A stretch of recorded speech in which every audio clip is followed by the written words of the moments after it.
So what's up, kamusta? Ayos ba tayo dyan? So nandito tayo ngayon sa may Skygo Baliwag branch para sa update natin. Meron tayong bagong nilabas na Monarch WM110. So tara, samahan nyo ako, alamin natin yung presyo nito at yung specification nito kung sulit nga ba yung 2025. So tara, walk around na natin. Let's go! Ayos na ayos yan. About to hit the gas for a minute, no cap, no limit. I attack till I finish, I attract and I get it. Got my cash all liquid, never pass my limit. Too fast when I'm spitting, read it back, now they get it on.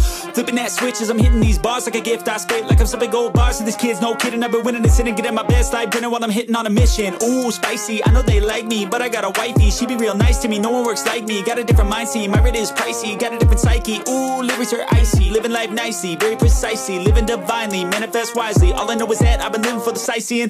Been around the world.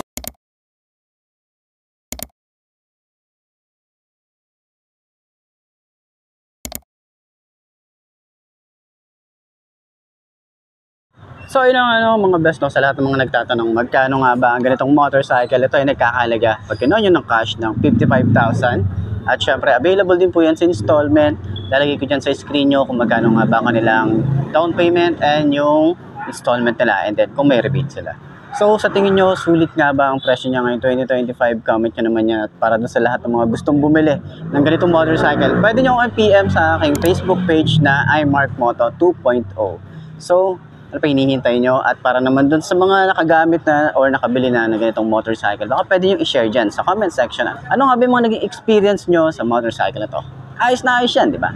Visit first class ticket, man I'm in it, man I'm winning. I don't have no limit. If I want it then I get it. If she want it then she get it. I ain't never done finished. I'm a giver. I've been giving first place. I've been winning 6 shots, head spinning, but I still keep ripping and I still keep hitting 2 ways. I'm splitting all in. I'm risking it all. Yeah, I don't ever fall. Yeah, but if I do I get back up, stand tall. Yeah, I want it all. Yeah, a good life. I don't think small. Yeah, I'ma be big one day. See me taking off runway. My name up in lights someday. Looking at a crowd that loves me. Yeah, I came here to play.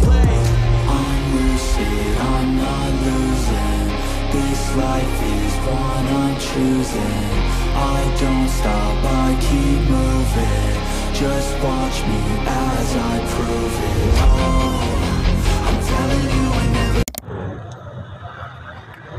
So ayun nga mga best no, ngayong 2025 naglabas na naman ng bagong motorcycle, itong si Monarch. Meron tayo available to na WM110. So alam naman natin yung itsura niya, malaki compared dun sa Duke ni Skygo. Pero ano sa tingin nyo?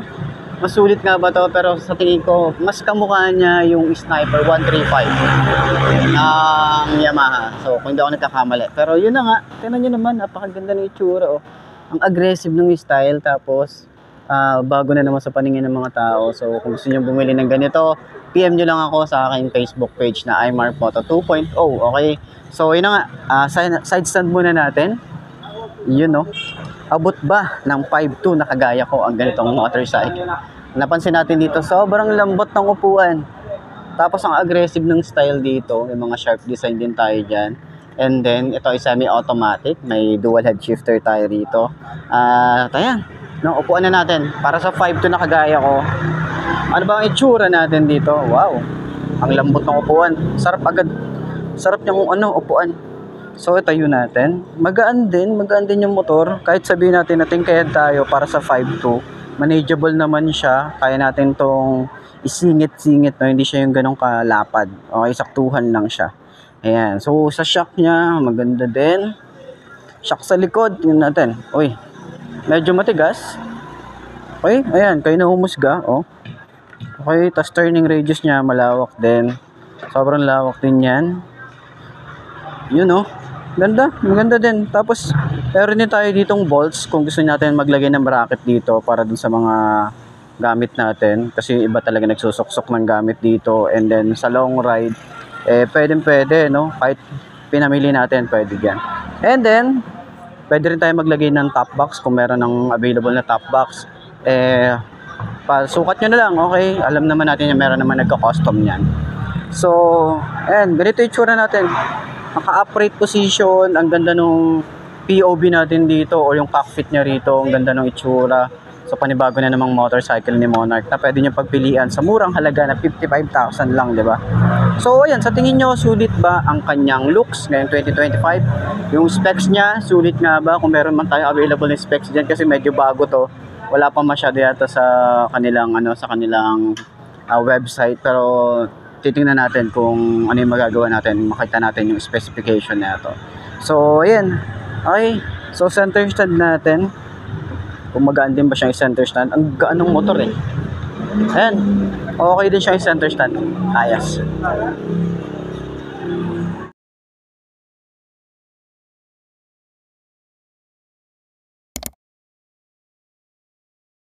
So yun na nga mga best, no, nakita rin natin itong WM110 ng Monarch. So meron na naman silang ginawa na or nire-release na bagong unit ngayon. So tara, alamin na natin, walk around na natin para dun sa mga gustong bumili na ito. Pwede PM nyo na lang ako, okay? So kung ito yung dream bike nyo na hinihintay, PM is the key. So tara, walk around na natin. Ayos na ayos yan.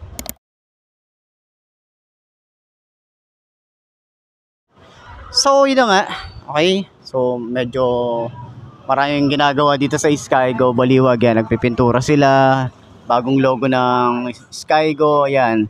Pero yun na nga, dito sa Monarch, meron tayo rito projected bulb or projected lamp na headlight. Okay, meron din tayo mga design na ganyan.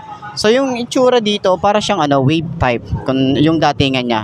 Pero pagbaba natin, meron tayong Monarch na logo, may matte finish dito, may WM110 dito, may decal na kulay green, pa-faded naman siya dito rin sa side, faded, may kulay gray, 110 WM, okay, yan, aggressive yung looks niya rito, may mga sharp design din siya rito sa front, at makikita natin kakaiba yung kanyang daytime running light. So yung signal light niya dito sa side, LED rin yan, LED rin to.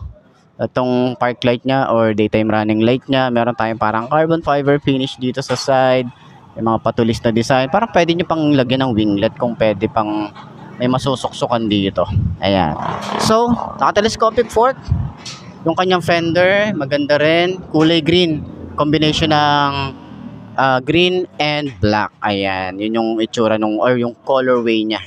Di pa natin nakita kung meron pa ba tong ibang colorway or itong itong version lang na to yung lumabas yung kulay niya. So, dito tayo sa may front fender, meron tayong reflector, may extension din, matte finish din. Tapos sa ilalim, naka air cooled, meron tayong harang dito. Ayan. So, rin tayo dito, naka mugs, and yung size dito ay 2.5 by 17. Ayan. So, yung tires niya, maganda rin yung tires, pang city ride. Okay, so meron din tayo ritong single disc brake, naka-wavy design, dual path caliper tayo rito. And sa side naman, meron tayong kickstart. Kanyang foot pegs para sa rider, di siya napi-flip, pero may bracket dito. Maganda rin yung makina. May Monarch tayo na naka-engrave dito. Ganda ng design, ganda rin ng kulay gray. Rear brake pedal, smooth lang din.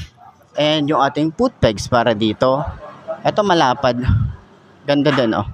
Combination din ng rubber and metal. Ang ganda rin ng alloy na ginamit dito. Yung paint job din niya.